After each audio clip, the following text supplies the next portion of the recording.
કરજો વિસ્તારથી।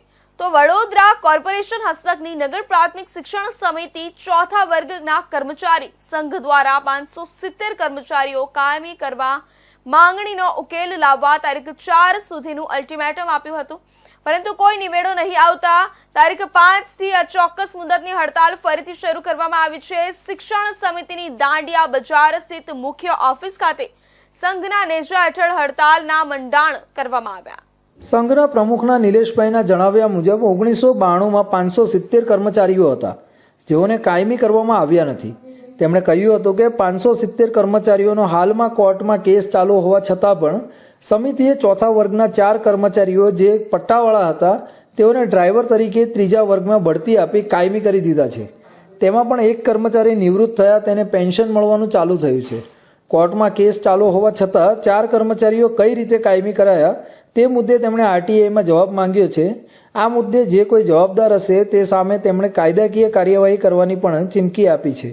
માંગ તો અમારી જે પુરાણી માંગ છે એ પ્રમાણે કે 33 વર્ષથી જે કાયમી નથી કરતા એટલે કાયમી કરે। બીજું એક આજે નવું વધારાનું એવું છે કે 570 કર્મચારીઓ જ્યારે કેસ હાઈકોર્ટમાં ચાલુ હોય એ કર્મચારીના નામ છે એવા 4 કર્મચારી ચોથા વર્ગના અમારી સાથેના એમને કાયમી કરવામાં આવ્યા। ત્યારબાદ એ લોકોને ત્રીજા વર્ગમાં ડ્રાઈવર તરીકે બઢતી આપી। એમાંના એક કર્મચારી રિટાયર થઈ ગયા એને પેન્શન આપે છે।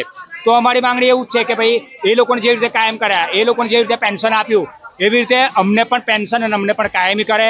આરટીઆઈ મેં માંગણી કરી છે। એ આરટીઆઈમાં જે કોઈ કસૂરવાર હશે અને અમને કાયમી નહીં કરે તો અમે કાયદેસરની કાર્યવાહી કરવાના છે।